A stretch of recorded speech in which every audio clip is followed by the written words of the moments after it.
DJ Ferris. The Chicago, nigga. It's the real one. Hit me. Only one is pulling shit the fuck up. Let's get sports talk. They are back 13-3 with the perfect record. It's not true. That was the most annoying argument of all time since April 9th. Derrick Rose. Let's hear from him. Bye, Max.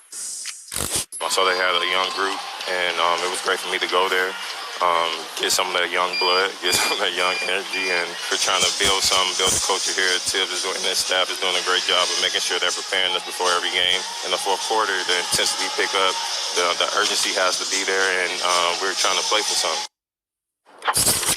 Max. Yeah. Tibbs has to be coach of the year, right? He is. Yeah. Tibbs is coach of the year. And you can point to whoever else you want. Yeah, he is.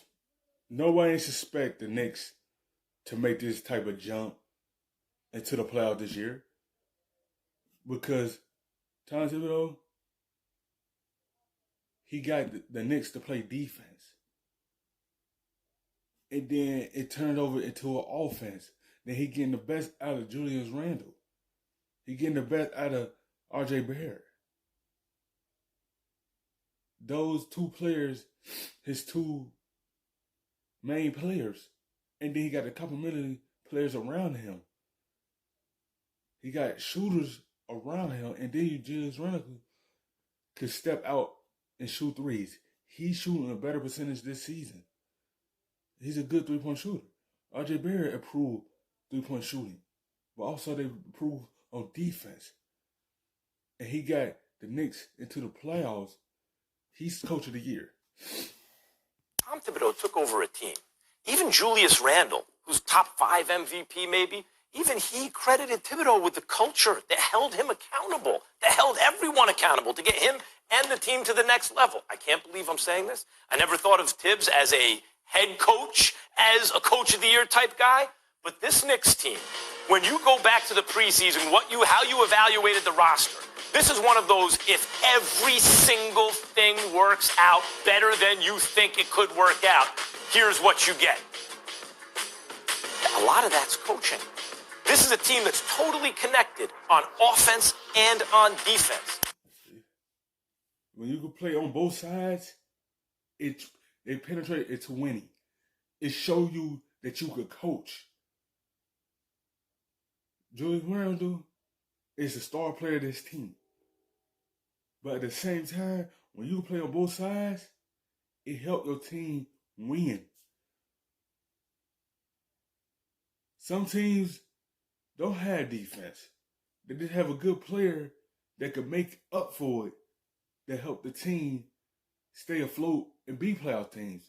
But certain teams need to play on both sides. And that's what he got from New York. They play both sides. They won a game against the Clippers because of their defense. Julius Randle struggled, but he had the other guys that complement him. Derrick Rose had a good game around him. RJ had a solid game around him. Taj Gibson had a solid game around him. Reggie Bullock had a solid game around him.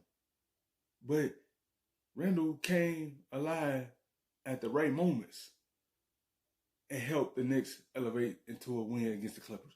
But the defense will help them beat them. And you know how I'm sitting here, Chris, talking about we know what the ceiling is for this team. Mm-hmm. They can win the first round. They're out in the second. They don't believe that. They don't think that. They don't believe that. Tom Thibodeau is clearly the coach of the year. No, Max, you're wrong about that. And I love what Tibbs is doing with the Knicks. But Monty Williams is the coach of the year. You got to give him some love. Let's first start with the facts, okay? They're second in the Western Conference. They were a team that missed the playoffs last year. Even though they played well in the bubble, they missed the playoffs last year. They added Chris Paul to this team, and Monty Williams has been able to orchestrate all of it. You see this team playing at a high... Look what you said. They add on Chris Paul. If they didn't add on Chris Paul, let's see how it's going to be without Chris Paul on the team. Because before the bubble, Phoenix Suns was struggling. They were struggling. But they add on Chris Paul to take a load off of Booker's shoulder. they needed someone to be on the floor general for that team. And Chris Paul was the answer. Yeah, you give it to Monty Williams, but you got to give it to Tom Thibodeau. What he doing for New York? Phoenix, they had expectations because how they played in the bubble.